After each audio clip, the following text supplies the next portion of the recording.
Have you ever been a part of one of these churches or maybe attended some kind of conference or workshop where people were giving testimonies, but the testimonies seemed like they were a little bit more of a Jesus competition rather than people actually sharing something from the heart?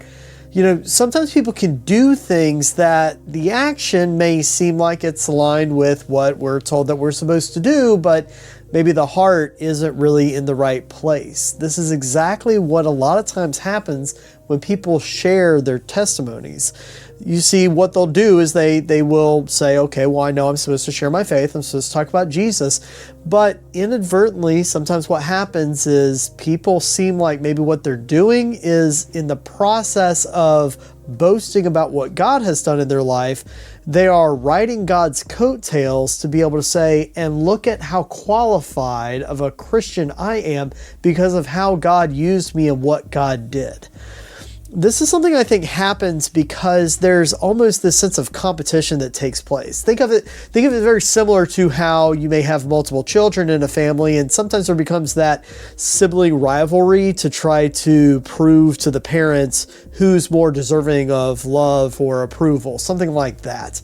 That's almost what happens with God, where it seems like, we all want to be a good Christian. Goes back to that phrase that I use all the time, that in our heads, there's a movie that plays, and each person's head is playing a different movie. And inside of our heads, we're never the bad guy. We always want to be that good, righteous person. So what that means is that there is this innate desire when we hear somebody else's testimony to listen to that and to kind of compare ourselves to it.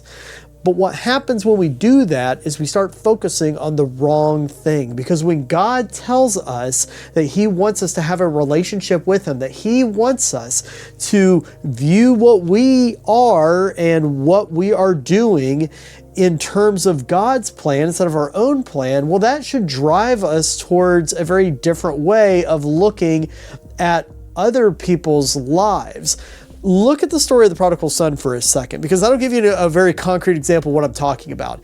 In this story that you've read and that you'll read here again, you end up seeing the prodigal son. The prodigal son does everything wrong, right? The prodigal son says, I want what I'm entitled to.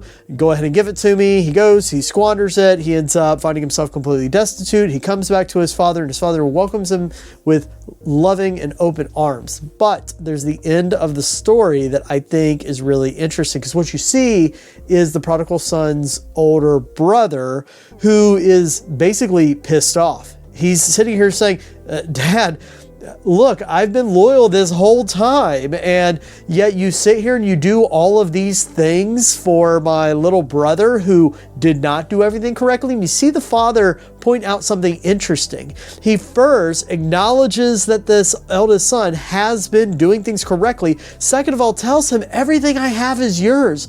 So in a sense, his blessing is greater than his younger brother, the prodigal son, but he couldn't see that because all he could see was all of the credit and glory that his little brother was getting in this big feast and celebration at his return. So it didn't really matter the fact that he was being blessed immensely, because all he could focus on was the worldly aspect of it. He could just focus on the me of the thing instead of focusing on what the bigger issue was, that he had his father's approval. And I bring this up because so often when we look at our own faith, we will do this comparative thing. Or maybe if we're not careful, we may end up actually causing somebody else to do that comparative faith thing by sitting here and talking about what God has done in our lives, but falling into that very easy temptation of using it with this heart of trying to prove our own Christian bona fides instead of doing what is scriptural, which is boasting in what God has done. Because after all, a testimony is not about what you have done and what you have experienced. A testimony is about what God has done in your life.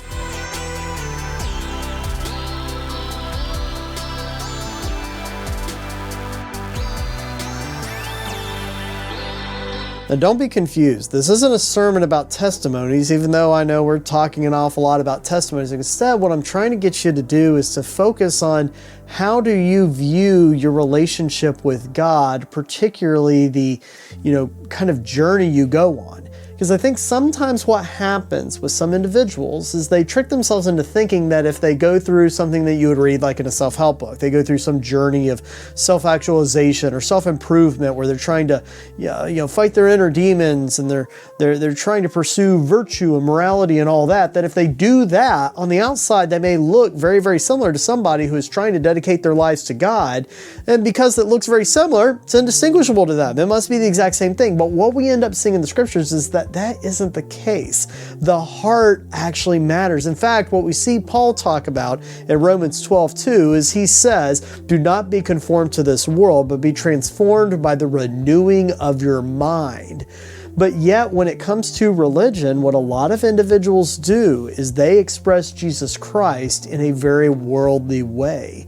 They are looking at what their journey is, and they are looking at what they can see God doing in their life. And that can manifest itself in a few different ways. Sometimes it manifests itself in somebody who is very charismatic, I guess, about what God is doing, and they're very dramatic about like, look at all these amazing things that God has done in my life, but they do it in a way that it almost kind of like boosts their own credibility, as if that's really what they're trying to get out of that testimony. And then on the other end, sometimes what you end up getting are individuals who are kind of cheapening what their faith is. Instead of realizing that there's something deeper, their expression of God only goes down as far as these kind of like physical attributes. And if I'm not doing anything bad, I don't have some kind of terrible vice or something like that, then hey, I must be good, and I can kind of stop going deeper in my relationship with God. Once you start looking at your faith in God as something that is based on a transformation and a renewing of your mind, instead of it just being based on worldly norms and expectations, then things really start getting interesting. Because what you start realizing is that, it might be possible that I live a less dramatic life, or maybe I appear to live a humbler life than this other Christian over here, but yet maybe I'm doing something that is more in line with what Christ describes as the type of relationship he wants to have with us. And something you're going to read here in a second is you're going to read about the two thieves that are hanging on the cross beside Jesus Christ, right? And so when this happens, you have these two individuals. And what's interesting is they both actually ask a very similar question when you really break it down, because essentially what both of them are asking for is, hey, help. They're asking for it in very different ways. The first individual asks it in a way where you can tell they're very much looking at kind of the physical, worldly framing of their current situation. Save yourself and save us. The second individual, though, you can tell does not have that frame of mind. That individual instead is asking for help, but the way it comes out is very different. Remember me when you enter into your kingdom. That's fascinating, because you have two individuals who are asking for a similar primal thing of Christ, but yet they're led towards a different end point, and that means success is different in their heads because their view of who this Christ is different. One person basing it on conformity with the world, and the other person basing it on an understanding that Christ is not coming to just make this world last in its current state forever, that Christ came for something more.